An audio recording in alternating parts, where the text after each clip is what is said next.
I'm Claire, 39, and I've been married to my husband Mark, 42, for over 15 peaceful years. The one shadow in our lives has been our infertility. Despite longing for a child, medical conditions made it impossible. Adoption was an option we considered, but the laws in our state are stringent, and our demanding jobs left little time to provide the nurturing environment a child deserves.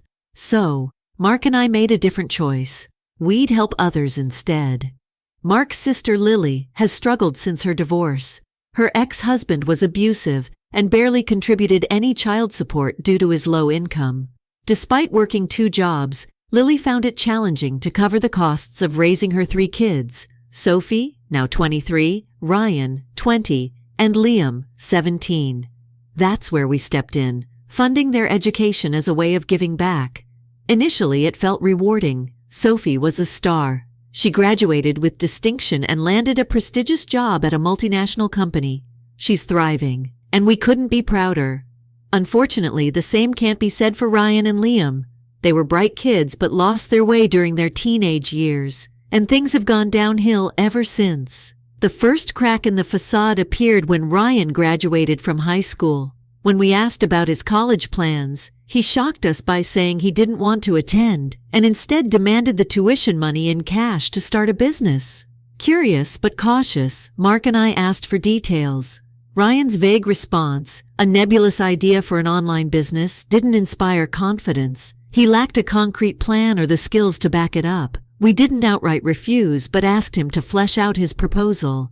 Instead, Ryan began pestering us for the money as though we owed it to him. After weeks of back and forth, we finally told him we wouldn't fund a venture we didn't trust. That's when things got ugly.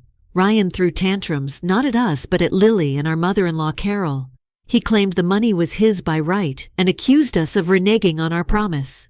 Carol and Lily pressured us to reconsider, but Mark stood firm. He told them we'd gladly pay for Ryan's college whenever he chose to pursue it, but wouldn't bankroll an ill-conceived business. Ryan eventually gave up, but Carol sold some family heirlooms to support his venture. It didn't even get off the ground. Months later, Ryan came back to us, apologizing and saying he was ready for college.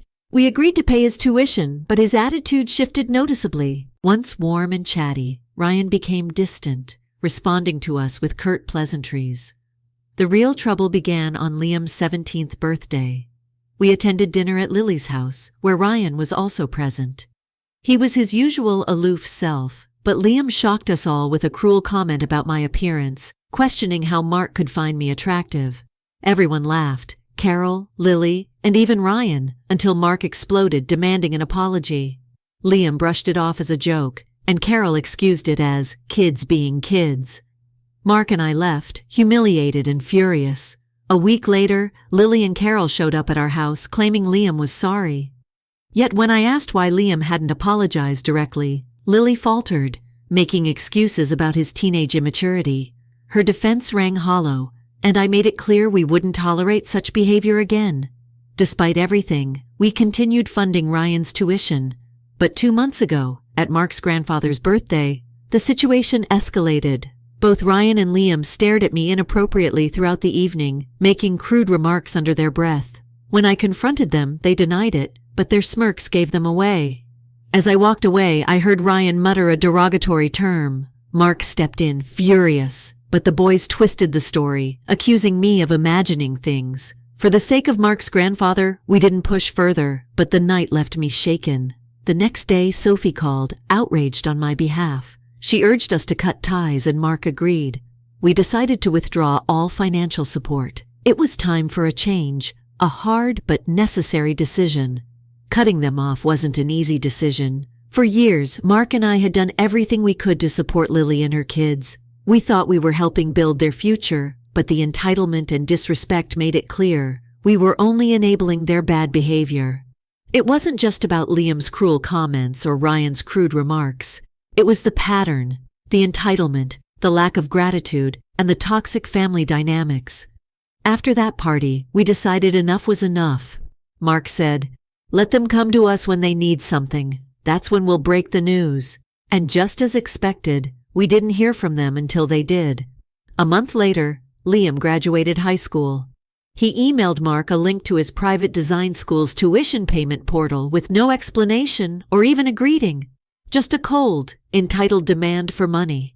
No call, no visit, not even a thank you in advance. 2 weeks later, Carol called Mark to follow up.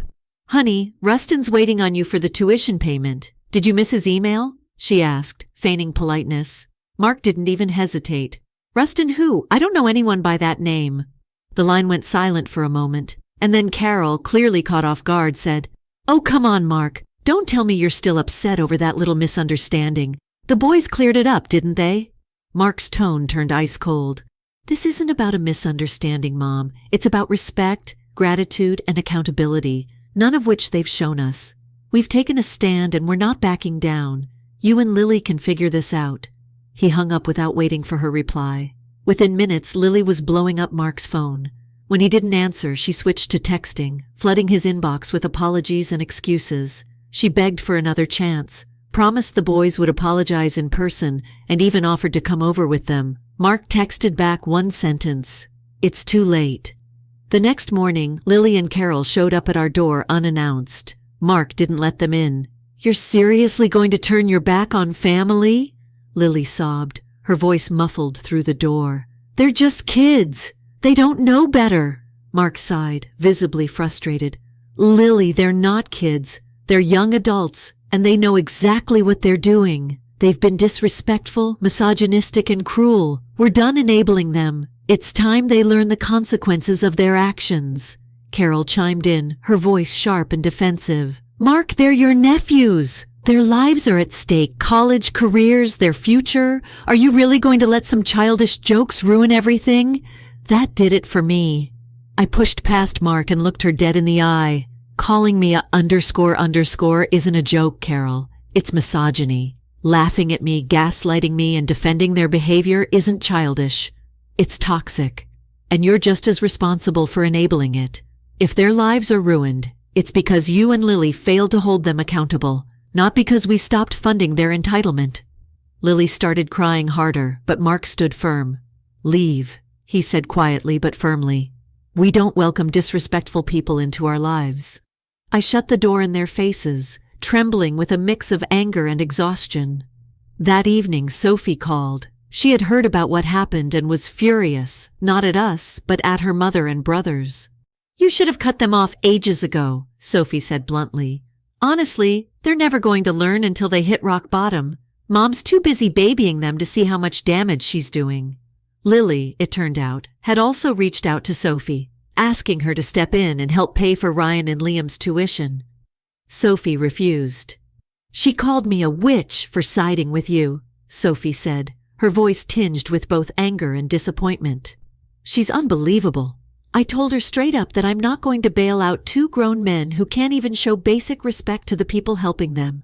Hearing Sophie stand up for herself and for us was a rare bright spot in the chaos. But it also made me sad. She's just starting her career. She shouldn't have to deal with this level of dysfunction. As the days passed, the fallout grew worse. Lily and Carol turned bitter, bad-mouthing us to anyone who would listen. Ryan and Liam, they doubled down on their entitlement, blaming us for every hardship they faced. They spread nasty rumors, saying I wore revealing clothes to compensate for my face and had manipulated Mark into abandoning his family. I didn't care about their trash talk. It was just noise. What mattered was that Mark and I had finally taken a stand. For the first time in years, we felt a sense of peace, even if it came at the cost of family ties.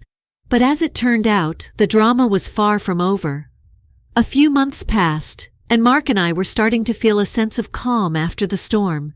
Cutting off Lily's boys had been a hard decision, but life was better without the constant drama. Sophie stayed in touch, calling every now and then to check in, and she even visited us once during a business trip. We cherished our bond with her. She was proof that our efforts hadn't been in vain. Then came the phone call that shattered the peace. It was Carol, her voice frantic and trembling. "Mark, you need to come to the police station. Ryan and Liam, they've been detained. It's serious." Mark's face went pale. "What happened?" "They're saying Ryan's involved in drugs, but it's not true. He's a good boy, Mark. He's innocent. You've got to help him," Carol pleaded, her words tumbling over each other. Mark hesitated. I could see the internal conflict in his eyes. On one hand, these boys had disrespected and humiliated us, but on the other, this was family, and the situation sounded grave. "Go," I told him softly. "Do what you need to do." Mark drove to the station while I stayed home, my stomach churning with unease. Hours later, he returned, his expression a mix of exhaustion and anger. "What happened?" I asked. Mark sank onto the couch and rubbed his face. "It's worse than we thought. Ryan wasn't just using drugs, he was dealing. He got involved in a racket and the cops have evidence. Liam was roped into it too, but since he's still a minor, they're being lenient with him. He's in protective custody, but Ryan's facing serious charges." I felt a wave of disbelief. Ryan? The same Ryan who once argued he was mature enough to run his own business? The same Ryan who demanded we trust his judgment? He had thrown away his future for what? Quick cash and cheap thrills? Mark continued, his voice heavy. "Lily was there with Carol, begging the cops to release them. She kept saying Ryan was set up and that he's not really involved, but the evidence says otherwise. I talked to a lawyer, and it doesn't look good for him." "What did you do?" I asked. "I told her I wasn't paying for a lawyer," Mark said firmly. "Not after everything. I'll stand by them emotionally if they want to change their lives, but I'm not throwing money at this mess." She lost it, accused me of abandoning them in their time of need, said I was heartless. But Claire, I'm done. I won't let them drag us down anymore. Over the next few days, the fallout spread like wildfire. Lily told anyone who would listen that Mark and I were cruel and vindictive, claiming we'd abandoned Ryan to spite her. She even went as far as to accuse me of framing Ryan, saying I had manipulated the situation to get revenge for the insults they'd thrown at me. It was laughable. How could anyone believe that I, an ordinary woman, had orchestrated a police investigation? But some people believed her, including a few extended family members. Sophie called again, furious. "Mom's completely lost it. She's telling people you planted evidence against Ryan." I tried to talk sense into her, but she won't listen. And don't even get me started on Carol. She's just as bad. "What about Ryan and Liam?" I asked. "Ryan's in deep," Sophie said bluntly. "The lawyer says he's lucky he wasn't involved longer, or the charges would have been worse. Liam, he's claiming he didn't know what Ryan was doing, but honestly, who knows? At least he's still a minor, so he's avoiding the worst of it." The bitterness in Sophie's voice broke my heart. She didn't deserve to be caught in the middle of this mess. The breaking point came a week later. Carol showed up at Mark's office unannounced. She hadn't come to apologize or make amends. She came to disown him. "You've turned your back on your family," she said coldly. "You've abandoned your sister and your nephews when they needed you the most. You're no son of mine." Mark was devastated. For years he'd gone above and beyond to help his family, sacrificing time, money, and emotional energy. And this was his reward. "She never appreciated anything we did," he said later that night, his voice hollow. "Not once. And the second I say no, she's ready to cut me off." I hugged him tightly, unsure of what to say. What could I say? This wasn't just about the boys anymore. It was about a family dynamic so broken that no amount of effort could fix it. As for Lily, she doubled down on her bitterness, even going so far as to disown Sophie for standing by us. Sophie told us about the heated argument they'd had. "She said I'm a traitor for not paying Ryan's bail or helping Liam," Sophie explained. "I told her it's not my job to clean up their messes, especially when she's the one who let them get this way." That's when she said she doesn't consider me her daughter anymore. Can you believe that? Hearing Sophie's voice crack broke my heart. "I'm so sorry, Sophie," I said softly. "Don't be," she replied firmly. "Honestly, I'm done with her. If she wants to throw away the one child who actually respects her, that's on her. I'm not going to let her guilt me into funding Ryan and Liam's stupidity." As hard as it was to hear, Sophie's words were a reminder of how deep the dysfunction ran in that family. The fallout from Ryan's arrest rippled through the family like a storm. Carol and Lily's bitterness turned into a full-on campaign to paint Mark and me as villains. They spread stories of how we had abandoned them, twisted every situation to make us look heartless, and even managed to convince a few extended family members that we were to blame for Ryan's mess. The thing is, I wasn't angry anymore. I was exhausted. No matter what we did, we couldn't win. When we gave them everything, they took it for granted. When we set boundaries, we were monsters. It was like trying to pour water into a bucket with a hole at the bottom. It didn't matter how much we gave, it was never enough. Mark, on the other hand, was struggling. His mom's words, disowning him, had cut him deeply. For all her flaws, he had always tried to make her proud, to be the dependable son who stepped up when things got tough. Now he was grappling with the realization that his efforts had meant nothing to her. "She disowned me over Ryan's mistakes," he said one night, his voice heavy. "It's like everything I've done for her and Lily never existed. She erased it all because I said no. I didn't know what to say. I just held his hand and let him sit with the pain." Meanwhile, Sophie kept us updated on the chaos within her immediate family. Lily's anger at us had spilt over into their relationship, and Sophie was paying the price for siding with us. "She's still furious. I won't pay for Ryan's bail or Liam's tuition," Sophie told me during a call. "She keeps calling me ungrateful and selfish, saying I'm siding with you to spite her. I told her it's not about sides, it's about accountability, but she doesn't want to hear it." I sighed. "I'm so sorry you're caught in the middle of this." "Don't be," Sophie said firmly. "I'm done letting her guilt me. Honestly, the only good thing that's come out of this is that I finally see her for who she really is. She's so wrapped up in protecting Ryan and Liam that she doesn't even care about how it affects me." Her words were heartbreaking but true. Lily had always been more focused on her sons, often at Sophie's expense. Now that Sophie was standing up for herself, Lily didn't know how to handle it. Then, as if things couldn't get worse, we got another call from Sophie a few weeks later. "You're not going to believe this," she said, frustration dripping from every word. "Mom's trying to get loans to bail Ryan out and pay for Liam's tuition. She even tried to use my name as a co-signer without telling me. I found out because the bank called me to confirm." I was stunned. "She what?" "Yeah," Sophie said bitterly.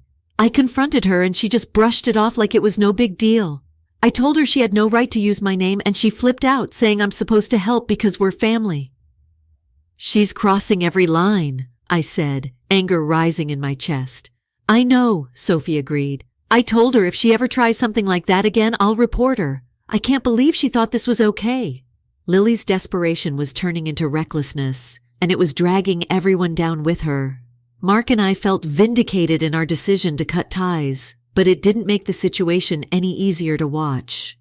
As for Ryan, the court handed him a relatively light sentence, given he was a first-time offender and claimed he had been coerced into the drug racket. He still had to serve time, but it was clear the system had shown him mercy. Liam, on the other hand, was sent to a correctional facility for a short stint. According to Sophie, Lily was still making excuses for them, refusing to accept they had made their own choices. "She keeps saying they were just caught up with the wrong crowd," Sophie told me during another call. "She won't admit they made these decisions themselves. It's always someone else's fault." "That's exactly the problem," I said. "She's been enabling them for so long that they don't know how to take responsibility for anything," Sophie sighed. "I know. I just wish she'd wake up and see what she's doing to them, and to herself." The hardest part of all this was seeing how much Sophie was suffering. She had done everything right, worked hard, and made something of herself. Yet she was being treated like the black sheep simply because she refused to enable her brothers. The final straw came a few weeks later when Carol showed up at Mark's office again, this time with an ultimatum. "If you don't step up and help your sister and nephews, I'll make sure the rest of the family knows what kind of person you are," she said. Mark looked her in the eye and replied, "You do whatever you need to do, Mom. I've made my decision, and I'm not changing it. If you can't respect that, then maybe it's time we both move on." Carol stormed out furious, and that was the last time Mark saw her. As painful as it was, cutting ties with them was the best thing we could have done. Mark and I finally felt like we could breathe again. Sophie, too, was starting to find peace, though it was clear she was grieving the loss of the family she once hoped for. Stay tuned for Part 5, where we reflect on the lessons learnt and find hope in the unlikeliest places. In the months that followed, the dust finally began to settle. Mark and I stuck to our decision to stay out of contact with Lily, Carol, Ryan, and Liam.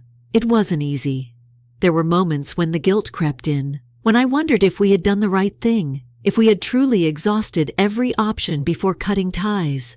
But then I'd remember all the times they had hurt us, taken us for granted, and disrespected us. Sometimes the only way to move forward is to let go, even if it hurts.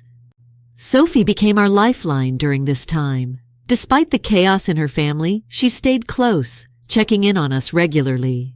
We'd invite her over for dinner whenever she was in town, and those evenings became a bright spot in the aftermath of everything. She had her own wounds to heal. Her relationship with Lily was effectively over, and she struggled with the weight of being the only one in her family willing to call out the toxicity. "She called me last week," Sophie said one evening, referring to her mom. "She was crying, saying she missed me and wanted to make things right. But when I asked if she'd finally hold Ryan and Liam accountable for their actions, she got defensive and hung up.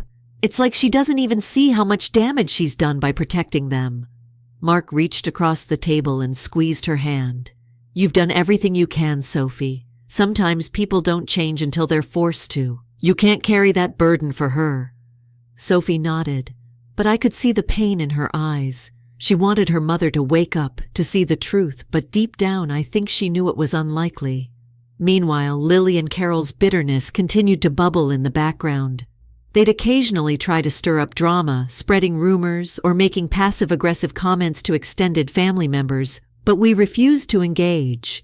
Mark blocked their numbers, and we made it clear to anyone who brought it up that we were done discussing it. Ryan served his sentence and was released, but according to Sophie, he was the same entitled, bitter person he'd always been. Liam, now 18, was supposedly trying to turn things around, but without Lily's guidance or accountability, it was hard to say if it would stick.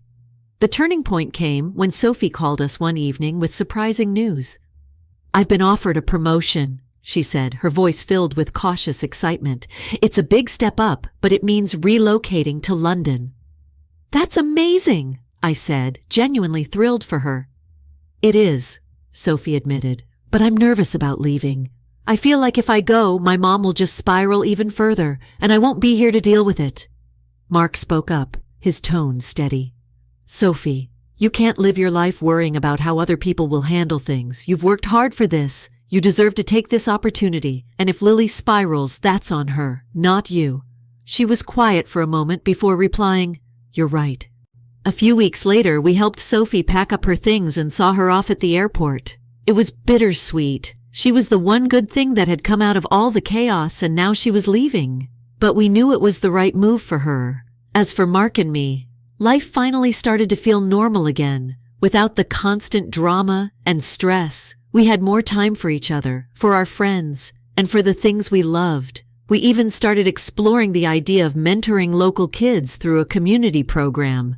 Something we'd talked about for years, but never had the energy to pursue while dealing with Lily's family. Looking back, the whole ordeal taught us some hard lessons. We learned that no matter how much you give, you can't change people who don't want to change. We learned that boundaries are not just important, they're essential. And most importantly, we learned that sometimes the kindest thing you can do for yourself is to walk away. We still keep in touch with Sophie. She's thriving in London, climbing the corporate ladder, and building a life she can be proud of. Occasionally, she updates us on her family, though there's not much to say. Lily and Carol are still the same, clinging to their bitterness and refusing to take responsibility for the mess they created. Ryan and Liam? They've faded into the background of our lives, distant memories of a chapter we've closed. And that's okay. Life isn't always about fixing what's broken. Sometimes it's about finding the strength to let go and to focus on the people who bring light into your life instead of those who drain it. Mark and I found that light in each other, in Sophie, and in the quiet, peaceful life we've built since walking away from the chaos. As I write this, I feel a sense of peace I haven't felt in years. The weight of their entitlement, their toxicity, is gone. And in its place is the freedom to live a life that's ours, a life filled with love, respect, and gratitude. Sometimes letting go is the only way to move forward. And for us, it was the best decision we ever made. Story 2. I reared my niece as a daughter after my ideal spouse had an affair with her. Okay, so this is a mess. I feel foolish for not seeing this sooner, but I suppose it's all in hindsight. I've been with my hubby for many years. Despite our ups and downs, I've always believed he was a good man. The type of husband you could trust, the type that other people may also depend on. Here's a little history, which I believe helps explain why I'm so confused. My brother's daughter is my niece Anastasia, who is 23 years old.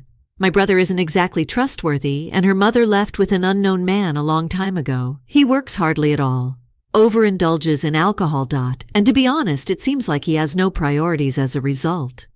My husband and I essentially became Anastasia's solid family. I would prepare meals and see that she completed her assignments, take her to school, you understand? In retrospect, I think that part of the issue was that my spouse was also quite good with her.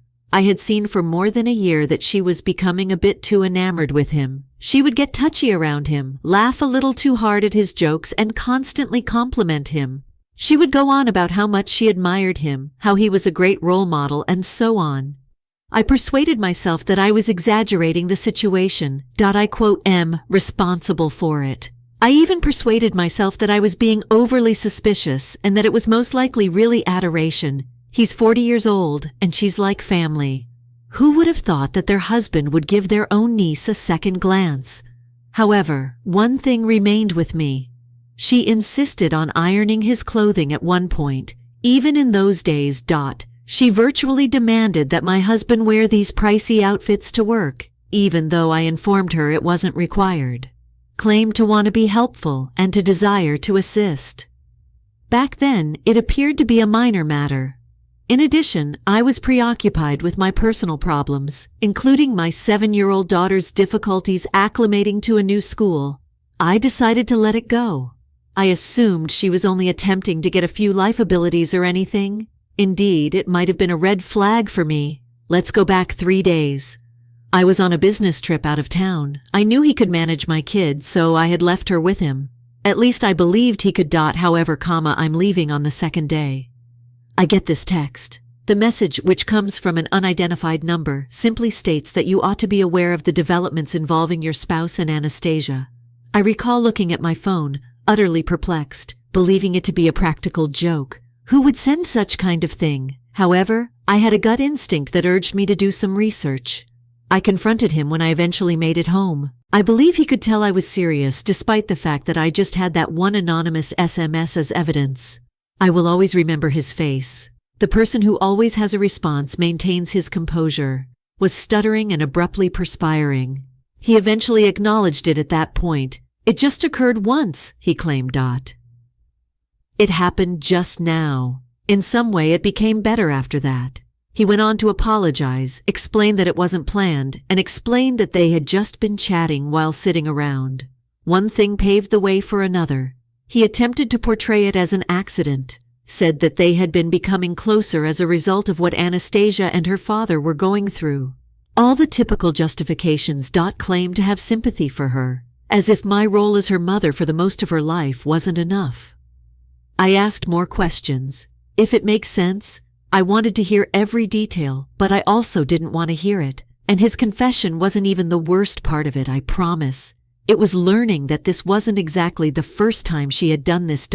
It appears that she has a thing for older men, particularly those who hold positions of authority or power. It seems that my husband was the ideal target because he is a prosperous businessman with a large workforce. She had been expressing her preference for more established or mature men. She didn't conceal it at all. The fact that I believed I knew her is what hurts the most. She is my niece, and knowing everything I have done for her, I almost gave her the impression that she would betray me in this way. Being aware of my proximity to her, I'm just gutted by it. Perhaps that is the reason I feel so deceived. Because my husband's error isn't the only thing at stake. It's because she felt perfectly acceptable about hurting me. She had the option of dating a man her own age. She's intelligent and gorgeous. Anyone could be hers. However, she chose my husband instead. What steps does my spouse take to improve the situation? I was weak, he says. She was just there. I mean, that should somehow improve my mood, as if he were some defenseless onlooker, like he didn't decide for himself. And the justifications continued. Even though he doesn't drink very often, he claimed that they had been drinking and that he wasn't sure what had happened to him. He claimed that he never considered her to be a child and that she was mature for her age.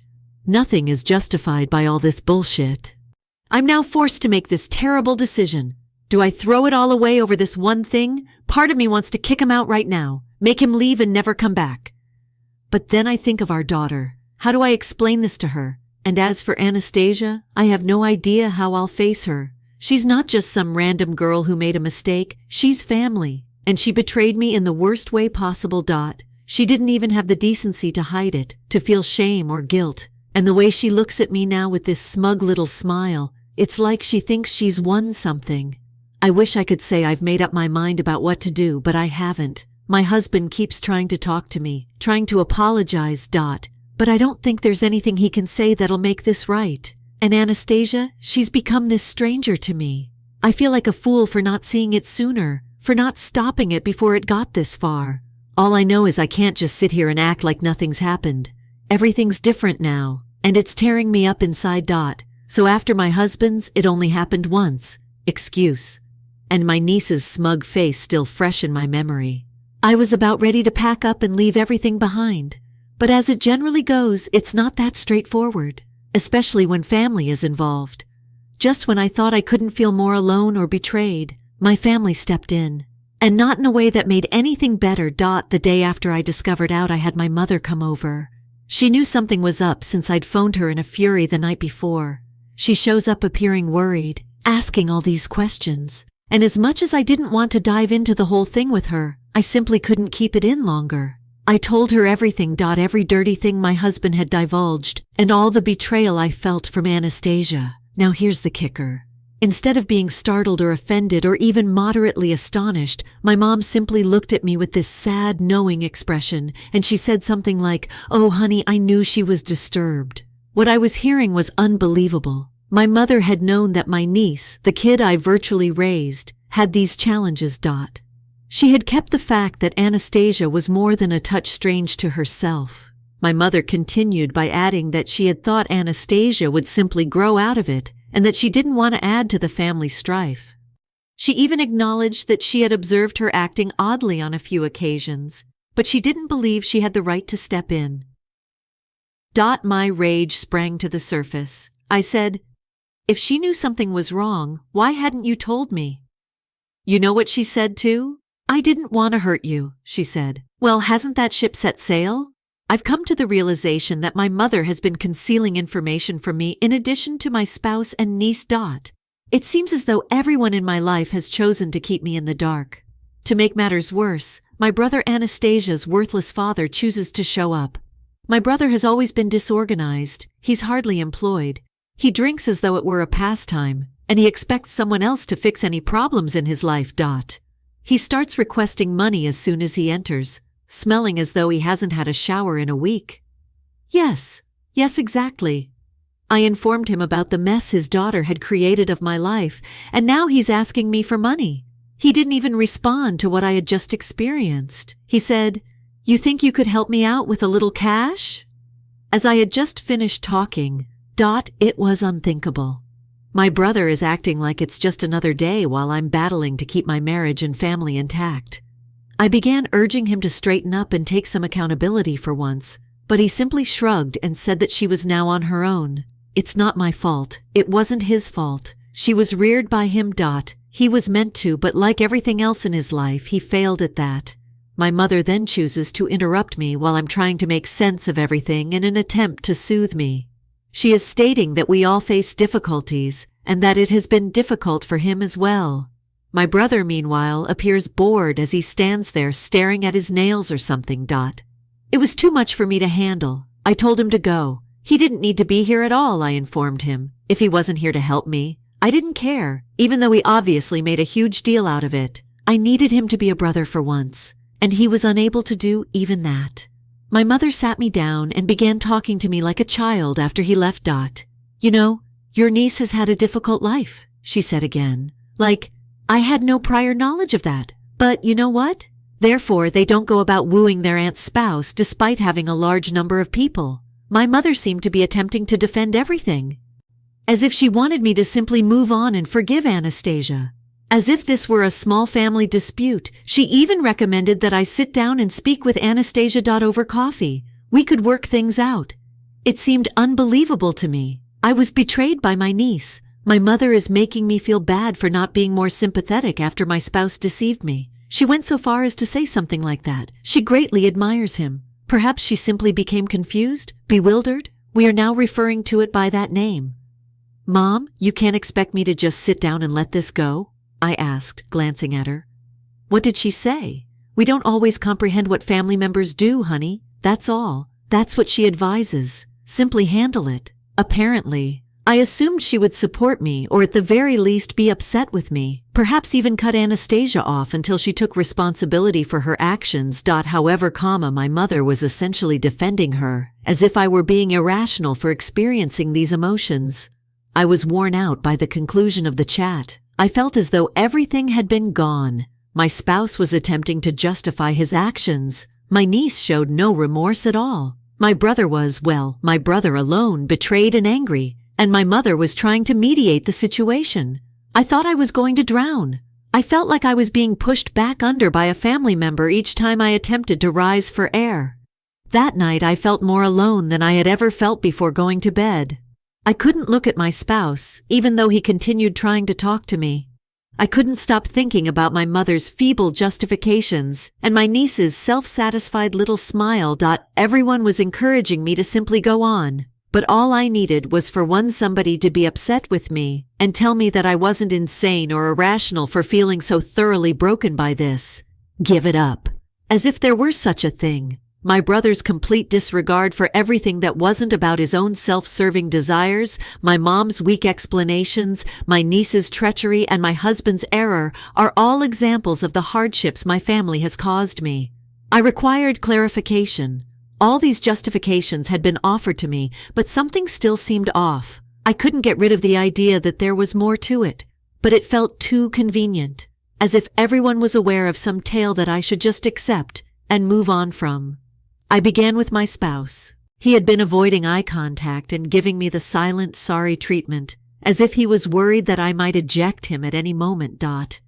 And perhaps I ought to have, but I knew I had to know how deep this thing went after spending a night with little to no sleep, looking at the ceiling and reliving every memory of his and my knees together. I needed the complete truth if I was to have any hope of figuring out what to do next.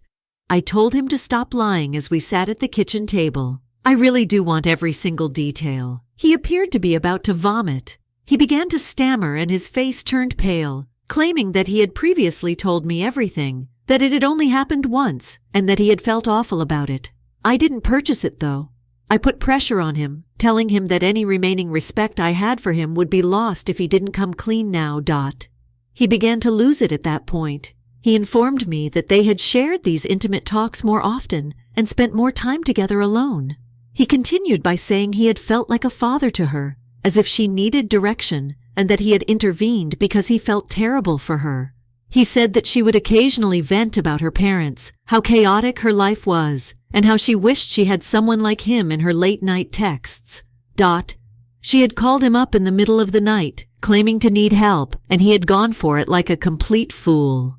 He paused when I questioned whether they had met up, and if she had visited our house without my knowledge. In fact, he paused, which I felt was sufficient enough. When I persisted, he eventually acknowledged it. Yes, she did visit on some nights while I was busy or gone, and they spoke in the kitchen until I couldn't remember how long they had been talking. It was all harmless, he claimed. However, I could tell he understood precisely how it sounded by the way he stammered over his sentences. I didn't think it would lead to, what happened, he said in an attempt to retract his statement. I couldn't believe him, though. Everything he said was no longer credible to me. All I could think about while I listened to his pitiful excuse was how foolish I had been. How could I have overlooked all of this? I had trusted him completely, and he had used that confidence. Then he made a comment that caught me off guard. Your mother was also concerned, he replied. She once confided in me that she believed Anastasia had problems. She claimed that growing up with your brother was difficult for her. My mother was aware. She had noticed indications. She had even discussed it with my spouse.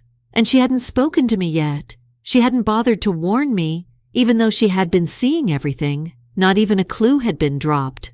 Everyone knew something because I could feel the anger tightening in my chest. All but me. I felt a strange mixture of disdain and sympathy as I stared at him. For some perverse desire to be her hero. This man had sacrificed all he had worked so hard to establish himself as a good, trustworthy man. I felt raw and empty as I left that conversation. I knew I couldn't remain in the house, but I wasn't sure what to do next. I had to get my thoughts straight. So I took a car ride. I began reflecting on the small moments when I was out. Everything that ought to have raised suspicions. She had been a bit too loving toward him on several occasions. It was the first time she had given him compliments that seemed strange. She was simply admiring her uncle, I told myself. Who wouldn't, after all? The only steady adult she had known as a child was him. I went to my mom's next. I wanted to know directly from her why she had concealed this information from me and allowed me to remain blinded while everyone else was aware of the reality. She was uneasy when I arrived. BL, as if she understood my purpose. She began chatting before she even let me sit down. Look, she continued almost whisperly. I didn't want you to get hurt. I assumed she would outgrow it. I reasoned that she would remain in line if I watched her.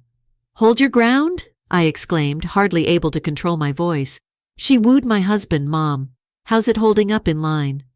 I didn't know it would go this far, she continued, giving me the dejected, resigned expression.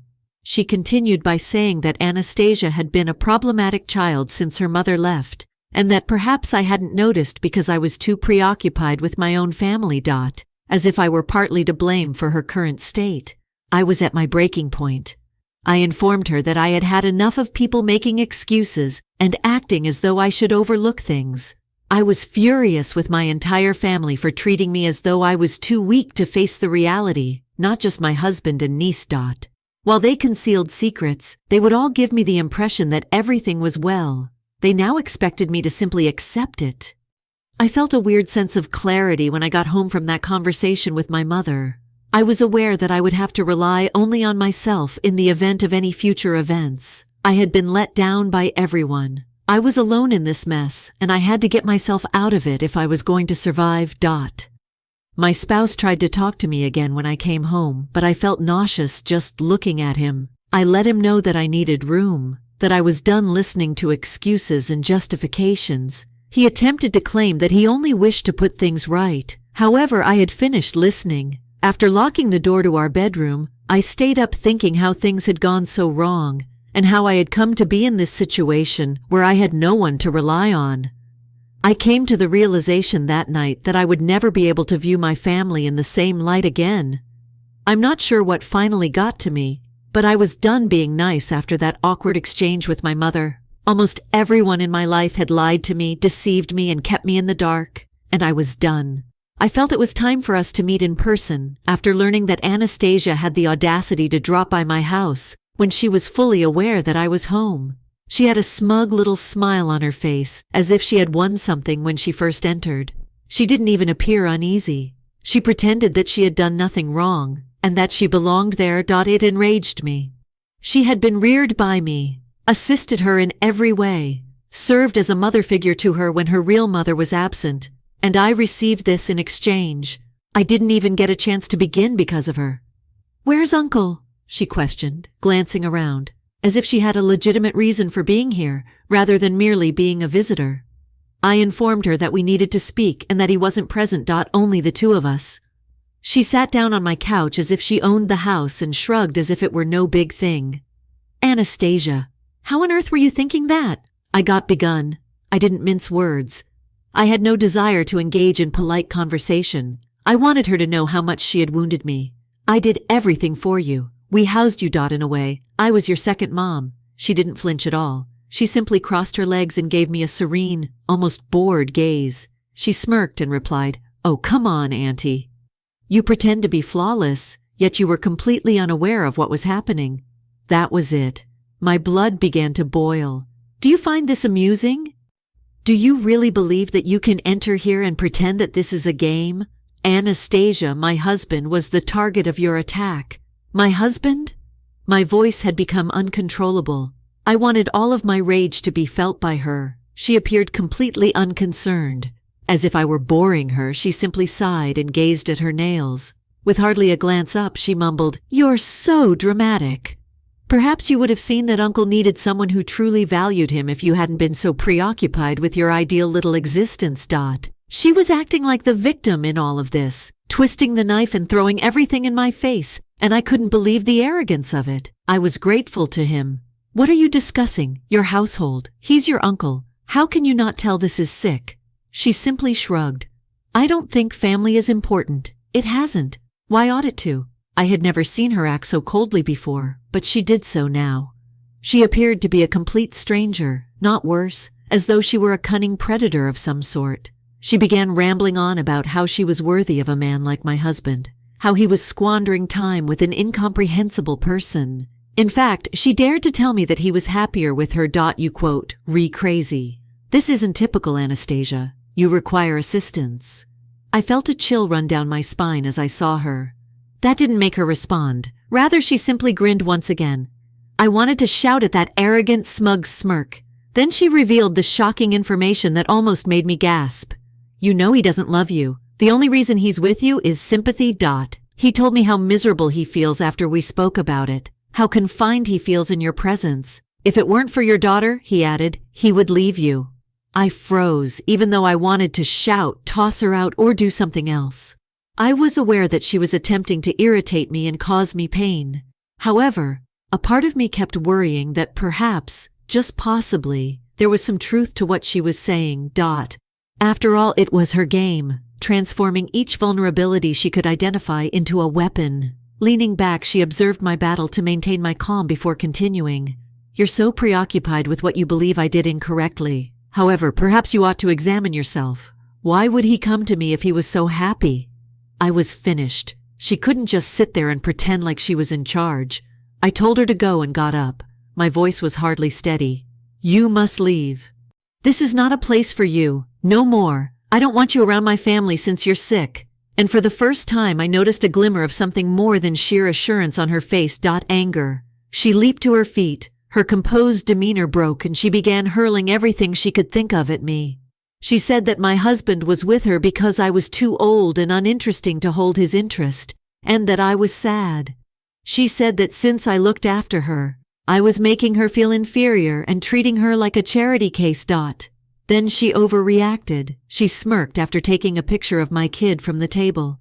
"I'm sad she has you as a mother. Perhaps none of this would have occurred if you had given your own family half the effort you put into saving me." I became enraged. I sprang forward, took the picture from her, and gestured toward the door.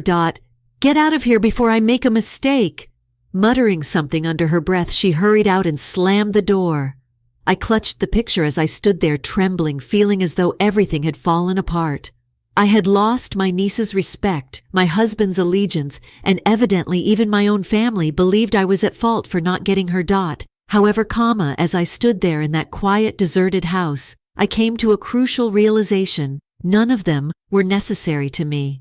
I didn't need the family that supported them, the niece who tricked me, or the spouse who deceived me. Maybe it was time to let everything fall apart after all this time trying to keep everything together. Perhaps it was time for me to take care of myself and stop trying to repair everything. I felt something I hadn't felt in days as I took one final look around before locking the door. A flash of insight.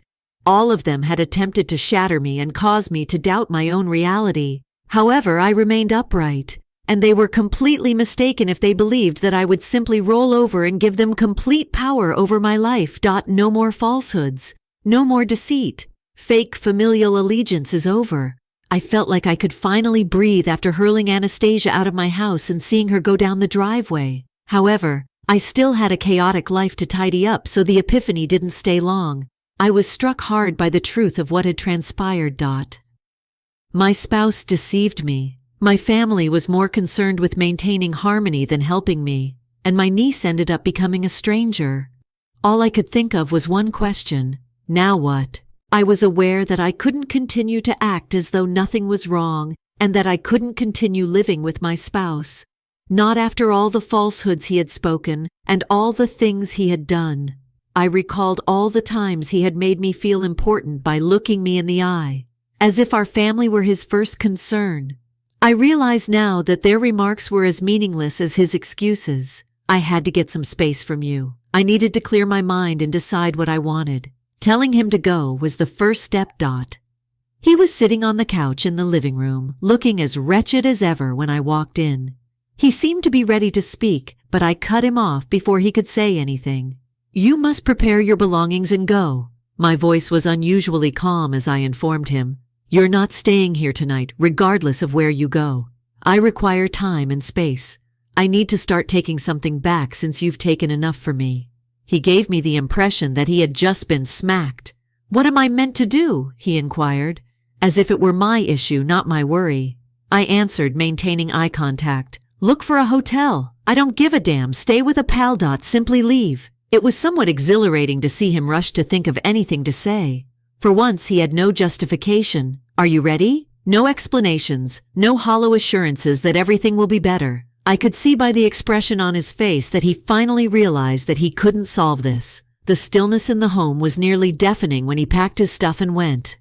A sense of relief, however, was mingled in with that quiet. Getting him out of the house felt like the first step to taking back my own space and my own life. But I wasn't going to start acting like this was simple. I felt the burden of all the memories bearing down on me as I moved from room to room. I wanted to set everything on fire, but I realized it was just my rage speaking. I didn't have to ruin it all. All I had to do was reclaim what was rightfully mine. I did something that evening that I hadn't done in days. I pulled out my laptop and began looking up divorce attorneys. I didn't want to go right in, but I realized that if this was going to end, I had to be ready. I would decide how it ended. I wasn't going to allow him to act like the victim or change the facts to suggest that he had made a mistake. We could simply go on. I had made too many sacrifices to just let him go unpunished. I made the decision to speak with my daughter the next day. I didn't want her to believe that this was typical, since she had witnessed the tension and heard the arguments. Telling her that her dad and I needed some time apart was all I did when I sat her down. I assured her that it wasn't her fault and that we would always adore her. I was heartbroken to see her small face try to comprehend. Despite my best efforts to shield her from this catastrophe, she found herself in the center. It dawned on me then that this was more than just my spouse and I. I was making these choices for her as much as for myself. I wanted her to grow up in a household where trust was valued and people respected one another. I didn't want to educate her that it was okay to accept betrayal from others and move on. I and she both deserved more than that. Things felt a little clearer after that. I began calling, scheduling meetings with many lawyers, and arranging everything I would need to get things started. To put it mildly, it was overwhelming. Every phone conversation and form I completed served as a reminder of how much I had lost and how all I believed I had created with this man had just fallen apart. However, there was also a peculiar sense of relief in knowing that I was taking charge and that I wasn't idly waiting for things to get better on their own. My family remained very quiet during this entire ordeal. My mother hadn't contacted me since the day I confronted her. To be honest, I didn't give a damn. Her justifications, her method of ignoring the situation, it had a role in my initial journey here. If that's what she termed it, I didn't need her help. I had had enough of her telling me to ignore her, should be understanding when it came to inappropriate things. And it was right when I believed I could get on with my life without any more trouble. My brother sent me a note. He dared to seek me for assistance. He wanted to chat since he had apparently heard rumors that I had evicted my spouse. I couldn't contain my laughter. The dad who had dismissed his daughter's behavior as a joke and exhibited no empathy suddenly needed my assistance. It was absurd. However, I was also done with him. I informed him that Anastasia and he were no longer in my life, because they had gone too far and couldn't turn back. And what do you know? He made no argument at all. Fine, he said, as if he felt relief. He no longer needed to act as though he cared. That was it. Another bridge caught fire. Another tie broke. I experienced a strange feeling of closure after that. No matter what, I had always thought that family should be kept near. However, I learned from this experience that not everyone was worthy of being in my life. Family wasn't always about blood. It was about loyalty, trust, and respect. And what's the point if those things weren't there?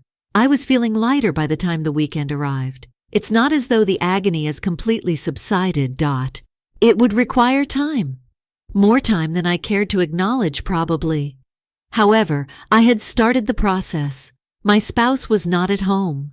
I was beginning to rebuild on my own terms, and my family was no longer in my life.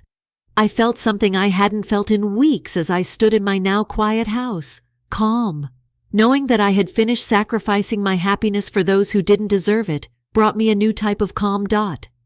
For the first time, I was prepared for the difficult trip that lay ahead. I had finished glancing back. Suddenly, I realized that I had finally reclaimed my life. The consequences of Anastasia's decisions will eventually catch up with her. And now they have at last. Rumor circulated that she had become involved with another married man. However, the wife wasn't going to take it easy this time. Things became unpleasant when she faced Anastasia. Really unsightly. It seems that the wife pursued her so intensely that Anastasia ended up in the hospital with several bruises and a fractured nose. Additionally, it appears that the man she had dated got divorced. Now that he's unmarried, I suppose Anastasia isn't his ideal partner. It didn't surprise me. Not at all. This is what happens when you pursue other people's spouses as a career, I thought to myself. The phone calls, guilt trips, and the same old family speech I've heard 1,000 times before, however, were quickly initiated by my mom. She sincerely apologizes. My mother remarked, as soon as I answered the phone. She needs her family now because she's been through a lot. She wants to make amends by apologizing to you. However, I refuse to accept it. Apologies. I gave a sour laugh. When she was destroying my family, where was the apology? When she chose to ruin my life, where was it? She had been in a lot of discomfort. Mom didn't even hear me, so she continued. She is now confined to that hospital bed. At the very least, allow her to apologize. You don't have to forgive her. Just pay her a visit once. That's all she's requesting. I inhaled deeply, sensing that old rage rising once more. I'm not interested, Mom. I'm done acting like she's some victim now that she's paying for her own decisions. She prepared her bed. She may lie in it now. Please. Her voice turned pleadingly as she pressed. She is a member of the family. The final straw was that. No, Mother, this family was ruined by her. And you want me to come console her now? I've had enough of her. And I'll be done with you too if you continue to push this. With a weird sensation of relief, I hung up. That may seem icy, but the fact is that I no longer feel any compassion for Anastasia. She went beyond all boundaries, destroyed all of the love and support I had ever given her, and made my life into a living hell. So no, I'm not going to see her. I'm not going to be there to take her apologies or console her for her actions. She wanted to destroy houses, mess with people's lives, and pretend that it didn't exist. She is currently dealing with the fallout from it. Furthermore, I will not be her shoulder to weep on. In my opinion, I've moved on and will continue to do so. Story 3. This tale goes like this. I gave my employer and my girlfriend a taste of retribution after they cheated on me. Hello, everyone. Remember to click the subscribe button if you like these stories and would like to help the channel.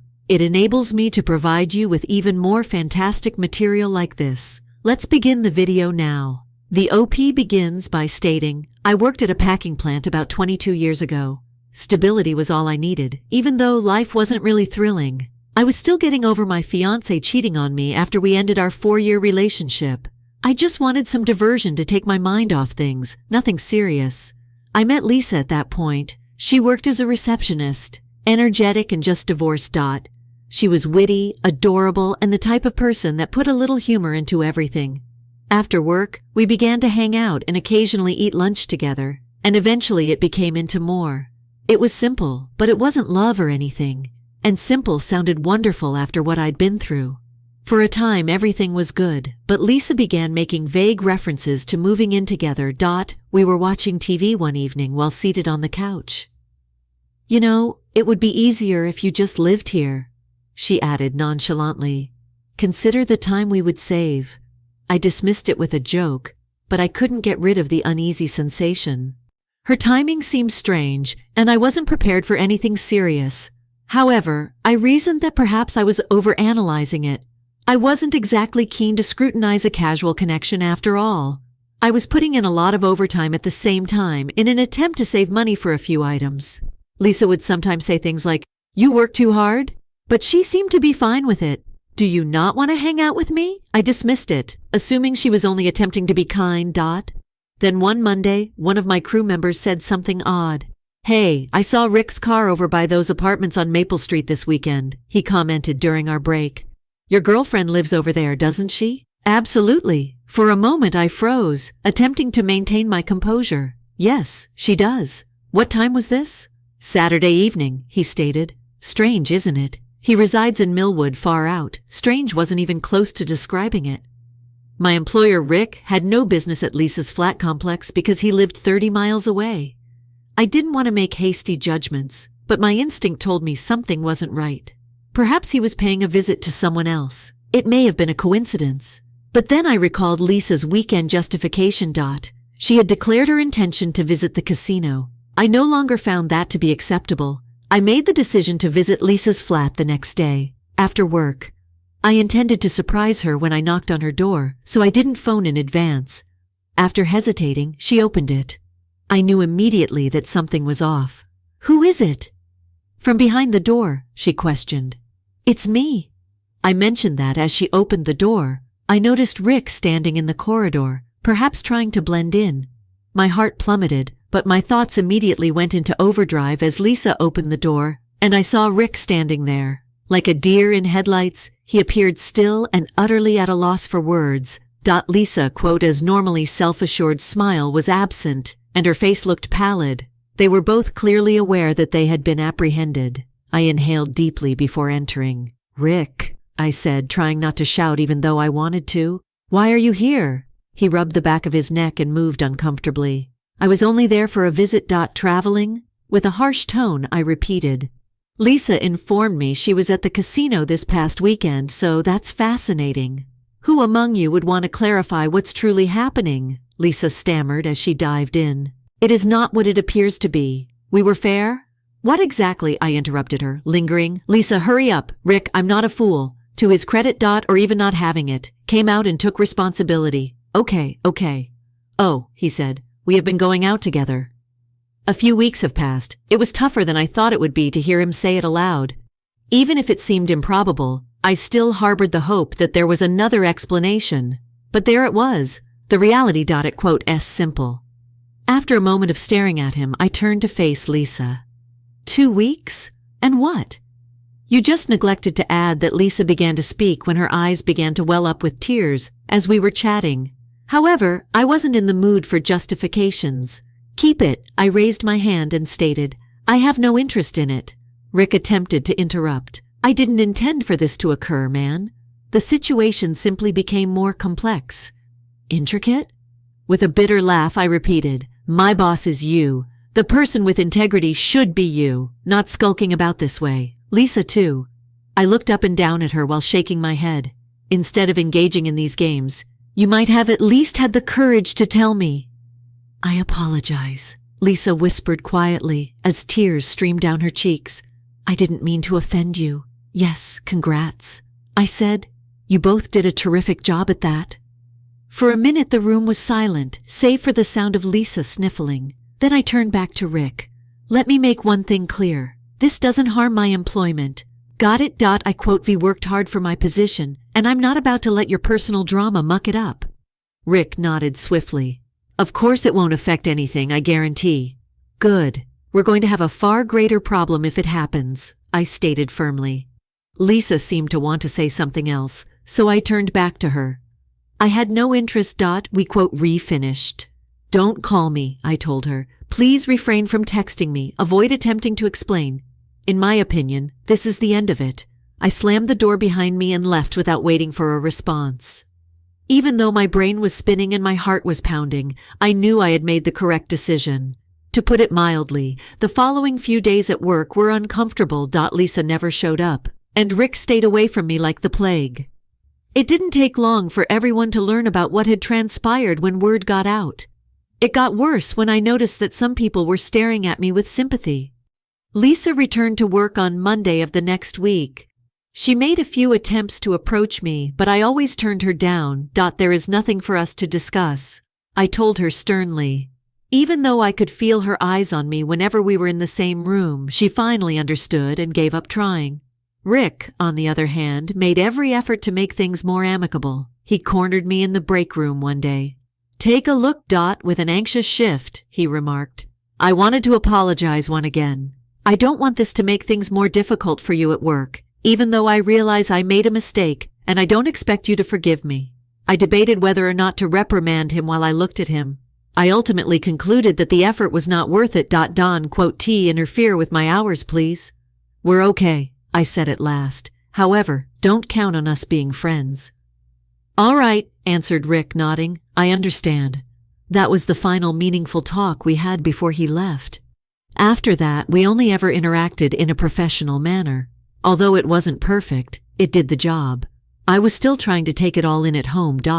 While I felt foolish for not recognizing the warning signals sooner, I was also relieved that it had stopped before things became too severe. I reflected on the encounter for a long time, wondering if I might have handled it better. Ultimately, though, I was aware that I had done the best I could given the situation. I was unaware at the time that this situation was far from being resolved. I was going to witness the consequences of Rick and Lisa's treachery, even if they may have believed they had gotten away with it.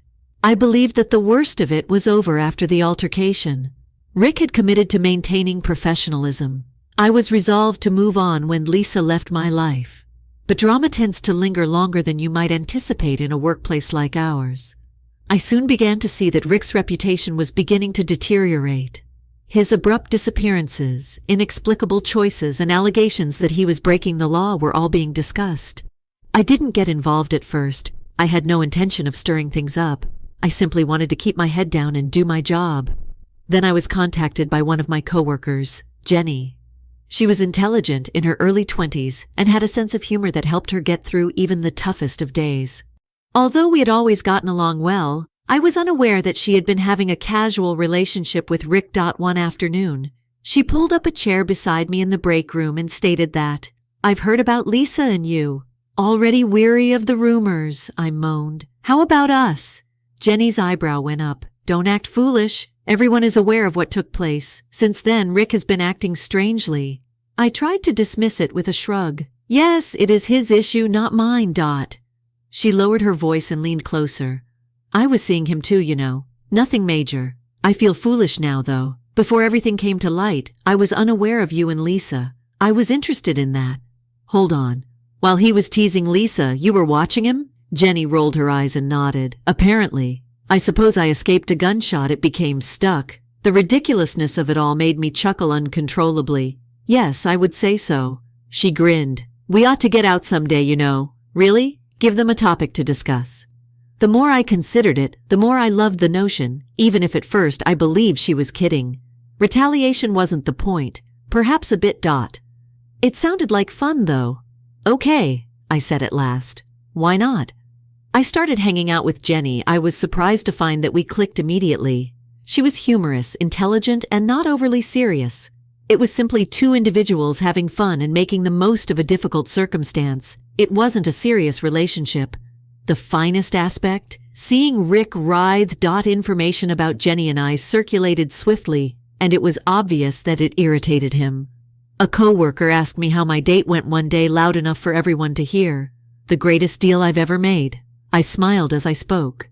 Rick, who was passing by at the time, came to a complete halt. He remained silent. He simply turned and left, but the expression on his face was invaluable. Lisa, however, was not so tactful. Every opportunity she had, she scowled at me. She clenched her jaw as if she wanted to speak but was unable. The amount of control I had over her just by disregarding her presence was almost comical. However, during our weekly staff sales, things really got hot. Employees were able to get cheap meat packs every Friday. It was an easy procedure. Pay at the desk of the receptionist. To pick up your order, get a ticket and bring it to the warehouse. Rick informed me one Friday that he would pay on his way out after taking 5 cartons. I didn't give it much thought until I saw him pass the reception desk without pausing. I phoned the plant accountant and requested him to go at the records since I was so curious. As expected, there was nothing, not even a ticket or money. Word quickly got out, and Rick was the subject of an inquiry. It turns out that he had conveniently neglected to pay for something before. The higher authorities began to dig, and the more they discovered, the worse things became. Rick lost his job in less than a week. One of the most fulfilling moments of my life was seeing him pack up his office and leave for the last time. Karma wasn't finished yet, though. Lisa ended up in trouble a few weeks later. The business decided to conduct a little test after someone reported stolen money from the cash box kept by the receptionist. They waited to see if it would appear in the records after having an employee pay with a $100 bill. It didn't. That was the last straw for Lisa. She was immediately dismissed, likewise to Rick. She didn't say anything. When all was said and done, I felt like I had won in every way. I ended my affair with a cheating woman, had a good time with Jenny, revealed Lisa and Rick to be liars. They were, and they were able to maintain my job. After a while, Jenny and I parted ways, but we did it amicably. She made it possible for me to find humor in a difficult circumstance, and I will always be thankful for that. Let's just say that Rick and Lisa's firings weren't the end of their karma. The atmosphere at work was lighter when Rick and Lisa left. With both of them out of the picture, it seemed like the department as a whole had been holding its breath, waiting for the drama to conclude. Finally, everything could calm down, or so I believed. My manager summoned me to his office shortly after Rick left. "Michael," he said, "your handling of the situation has truly impressed us. Although it hasn't been simple, you have persevered and fulfilled your duties." Uncertain of where he was taking this, I nodded. "You have been elevated to the position of department superintendent." "Oh," he said. "There will be a trial period initially, but if all goes according to plan, you will be hired permanently." I was struck by the words like a truck. It was because it was Rick's previous work, not because I didn't believe I was capable. It was intimidating to consider putting oneself in his position. That role came with a lot of baggage, and I wasn't sure how the other team members would respond. "Thank you, finally," I said. "I will not disappoint you." Taking Rick's place wasn't simple. I soon saw the extent of the damage he had caused, and the department was in disarray. Maintenance on the equipment was past due. Morale was at an all-time low, and scheduling was a complete mess. It was obvious that Rick had been coasting for years, working as little as possible to be paid. I put on my work clothes and started working. I started by taking care of the equipment problems and doing repairs that had been put off for much too long. After that, I worked on the timetables, ensuring that the shifts were balanced and equitable. Although the task was not attractive, it was essential. Initially, there was some opposition from the group. A couple of them complained that I had only been hired because of what had transpired with Rick, and several still viewed me as simply another employee. I chose to ignore the rumors and let my work do the talking. Moment by moment, things began to improve. People began arriving at work in happier spirits, shifts went more smoothly, and machines operated more efficiently. Gaining the respect of my staff was the nicest part, but it was also very satisfying to watch the department progress. After seeing Lisa skimming money from the cash box, the firm decided to conduct a thorough audit of her records as they continued to investigate her behavior. They discovered something worse than anybody had anticipated. For months, if not longer, Lisa had been keeping money in her pocket. She used careless tactics. She had obviously been doing it for some time, but she wasn't as smart as she likely believed herself to be. Stories about Lisa taking out loans and not repaying them began to surface from coworkers.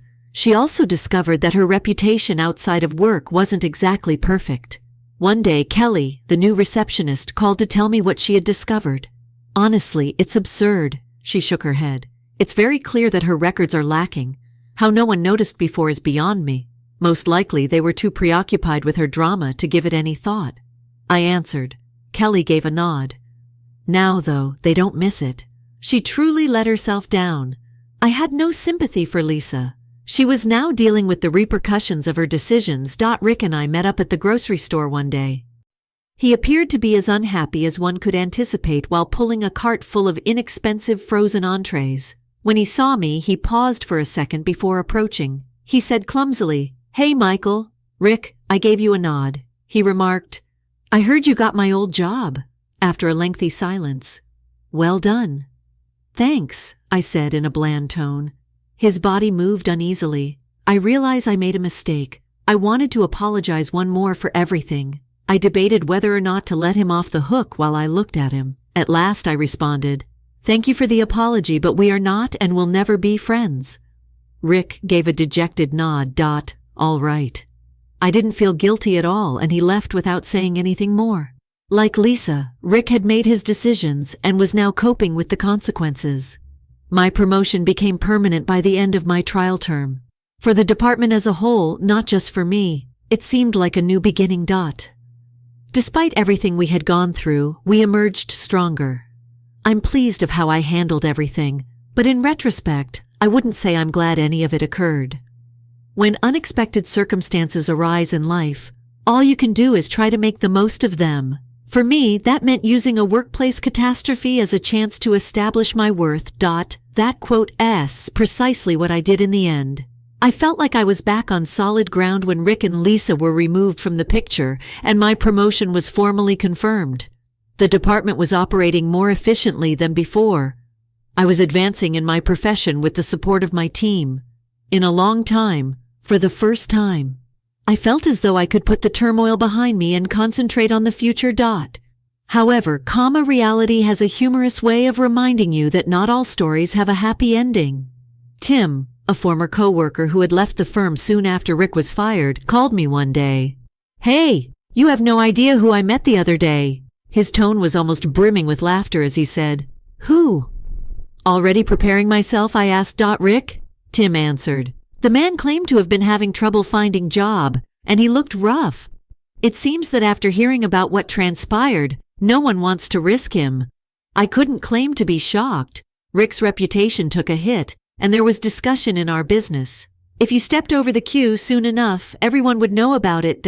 Even yet, I had conflicting emotions when I heard it aloud. I felt vindicated in part. Because of what he had done, he deserved the consequences. However, I couldn't help but feel a little sorry for them. After all, he had been my boss. Additionally, I used to respect him. However, that respect was no longer there. As soon as he entered Lisa's flat. He finally made his bed, I remarked. He must now lie in it. Tim chuckled. There's no dispute. I just wanted to let you know. I didn't learn anything about Lisa until I happened upon a social media post some months later. A story had been told about someone who had worked with a woman who sounded strikingly similar to Lisa. According to the article, she was first kind enough, but it didn't take long for her true nature to emerge. She was always spreading rumors, causing trouble, and of course, robbing the register. I can't say that her termination shocked me. I couldn't contain my laughter.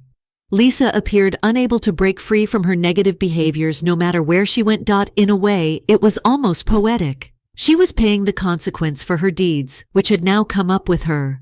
I was doing well while Rick and Lisa were having trouble. Although it wasn't simple, my new position as department supervisor was fulfilling. I had the opportunity to enhance operations, create a team that trusted me, and make significant improvements.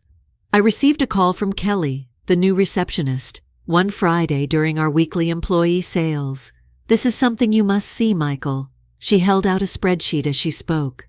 What is going on? I leaned over the counter and asked. She gestured to a column of disparities and said, Look at these numbers. All of these date back to Lisa's stay here. Even if we were aware that she was stealing, it's still shocking to see it presented this way. I shook my head in amazement at the foolishness. For what length of time did she think she would get away with it? Kelly grinned. They are considered untouchable by some. I suppose she had to learn the hard way. I gave a nod. As a reminder of the department's progress since those hectic times, the data was filed away. Although Lisa had lost everything as a result of her faults, I had the chance to take charge and establish my worth on a more intimate level. After things with Jenny ended, I had begun to regain my feet. I stopped dating in order to take care of myself. After all that had transpired with Lisa, I wasn't in any haste to enter into another relationship. Rather, I chose to spend my leisure time hiking, fishing, and even going on a weekend excursion to the mountains. I felt genuinely at peace for the first time in years, and it served as a reminder of how crucial it is to prioritize oneself. I was thinking back on the previous year one evening as I sat by the lake and watched the sunset. I wouldn't have believed somebody a year ago who told me that I would wind up in this role, earning respect and being truly happy. I was back at work though. Things kept getting better. My boss came over one day to see how Michael was doing. He gave me a shoulder clap as he spoke. "Here, you've done a fantastic job. The department's financial results are at their highest level in years. Continue doing whatever you're doing." That seemed like the last puzzle piece to be heard. The cash and the promotion weren't the only factors. I wanted to show myself that I could overcome the turmoil and emerge stronger as a result.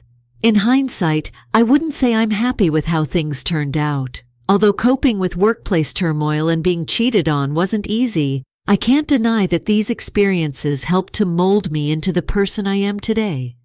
I may have stayed in that relationship longer than I should have if Lisa hadn't cheated on Rick. I might not have had the opportunity to take up Rick's responsibilities if he hadn't been caught stealing. The finest possibilities can often arise from the worst situations in life, which is an oddity. Years later, I genuinely feel like I'm in a better position. I'm proud of the career I've established. I've learned to recognize warning signs and have surrounded myself with trustworthy individuals.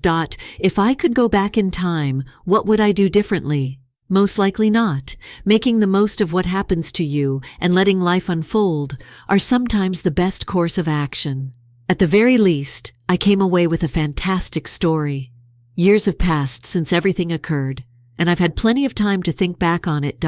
Whether you're ready or not, life has a way of going on, and sometimes distance provides the clarity you didn't realize you needed. In retrospect, it's almost comical how much mayhem resulted from such an absurd circumstance. I gave my all to my career and personal development when Rick and Lisa left my life. Although those initial years in my new position as superintendent were difficult, they laid the groundwork for all subsequent years. I eventually advanced to more significant possibilities, assuming executive roles at other businesses and even beginning a side consulting business. The respect I received from my team was among the most surprising outcomes of all of this. I believed at the time that I was simply carrying out my duties, but others who worked beneath me had a different perspective. I quote, "I've been in contact with several of them over the years, and each time we get together, they tell me how much my leadership during that turbulent period meant to them. It's a humble experience that I will always remember." After all of this, I received an unexpected message on social media around 2 years later. Lisa sent it. "Hey, it's been a while," was her opening statement. "I hope all is okay with you." I initially contemplated whether or not to respond. After all this time, what could she possibly have to say? I opened the message since I was so curious. She expressed sorrow for the way she treated me and the way things ended, and she apologized once again for what had transpired. She described how losing her position at the plant had caused her life to fall apart, how finding a new career had been difficult, and how she had been attempting to start again. It wasn't shocking, but it wasn't what I had anticipated either. Lisa had a knack for playing the victim and avoiding accountability. I responded briefly and courteously. I quote, "V moved on, even though I appreciate the apologies," I wrote. "I'm hoping you can follow suit." I didn't hear from her again after that. Rick, meanwhile, melted into the background. From time to time, I received reports about him from former colleagues, primarily that he had depleted his funds and was still having trouble finding stable employment. I questioned whether he ever truly realized the consequences of his conduct. To be honest, though, it made no difference. It was enough that he was no longer in my life. For me, life proceeded in the most favorable manner. I met someone who completely transformed my life a few years after I left the factory. She was intelligent, kind, and had a remarkable talent at making me feel alone in the room. Our partnership was based on mutual respect and trust from the start. It wasn't until I discovered it that I realized I was missing it. We've been married for 5 years, and I'm thankful for the journey that brought me to this point every day. Even though it wasn't always simple, I learned something from every setback. If this entire experience has taught me anything, it's that while you have no control over your circumstances, You do have power over how you react to them. Although learning about Rick and Lisa seemed like the end of the world at the time, it was actually the start of a great chapter in my life. I no longer feel animosity or anger when I reflect on the past. I feel like I've found closure. Rick and Lisa functioned as disguised teachers, showing me what I was capable of and what I deserved. Therefore, to everyone who reads this and may be experiencing a similar situation, keep going. Sometimes the largest mess leads to the most unexpected possibilities, and life has a way of taking you by surprise when you least expect it. Let's go on with life, forward without ever turning around.